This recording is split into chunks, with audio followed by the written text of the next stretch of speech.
Ako na si Magpanta ka!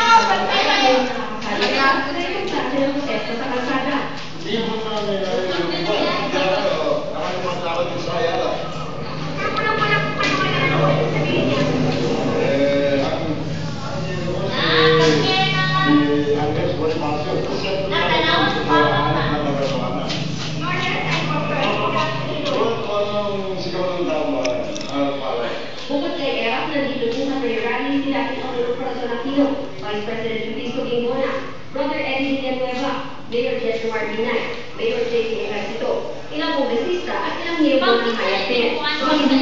Oh, inay!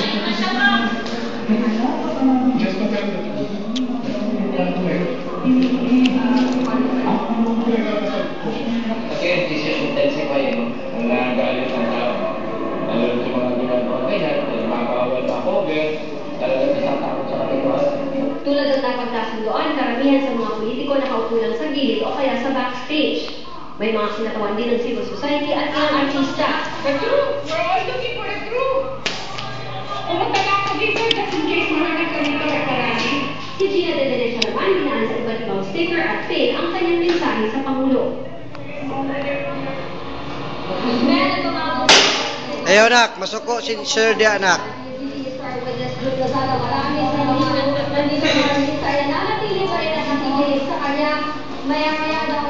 Tito.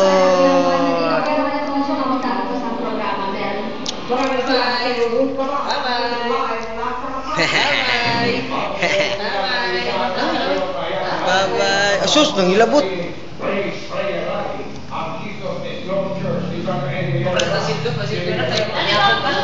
Oh, inay.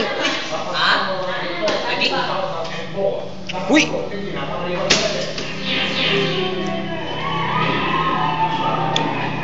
Sa pagbasag ng palayok na ito ay ipinakita ng Jesus is Lord Movement at ng Sagip Bansa Prayer Coalition Movement ang pagbasag daw nila sa ulit na samaan. Ito ay nawang simbolo ng pagbabalik ng pagkakahal sa kalidad sa ating bansa. Sa dami ng mga nagsigalo sa praise prayer rally ng JIL, isinara ang Paseo de Rojas kung saan sila nagprograma.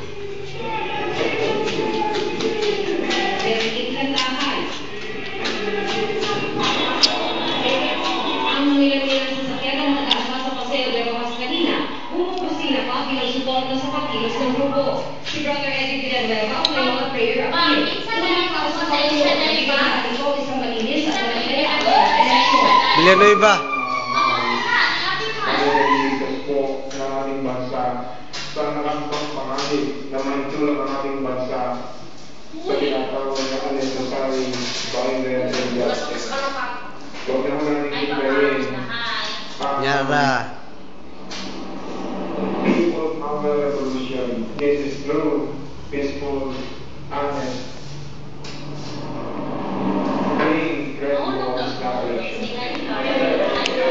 Matapos ang kanyang pagkandidato sa pagkapangulo ng Cuba ng Dor, wala na raw balak si Brother Eddie na lumabas sa politika pati na sa snap election. I have no any interest whatsoever to run for parliament. Sa kanyang mahirap nga ng kaya ng pagkandidato para sa snap election, ang dalawa ng Brother Eddie, magbigay ka ng Pangulo, Vice Ayaw, kay mabuhak ang si... the Chief Justice of Supreme Court, Dito na.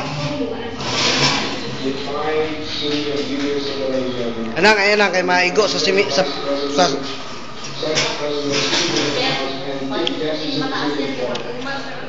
To really pay the price of sacrifice, yet the pragmatic statesmanship in this and big way to the chief justice of the Supreme Court as the only political constitutional successor to be the organization president. Manawagan pa ni Brother Eddie sa Pangulo, manawagan niya sa lahat. Magsisi sa kasalanan, pero hindi na sa pagkakulan ng ayaw sa justice ng Pangulo, nung nakakarap ito sa krisis politika at sa single source sa pagkakulansi. Ang pagkakulan player appeal ni Brother Eddie para sa AFP. Nasunig ito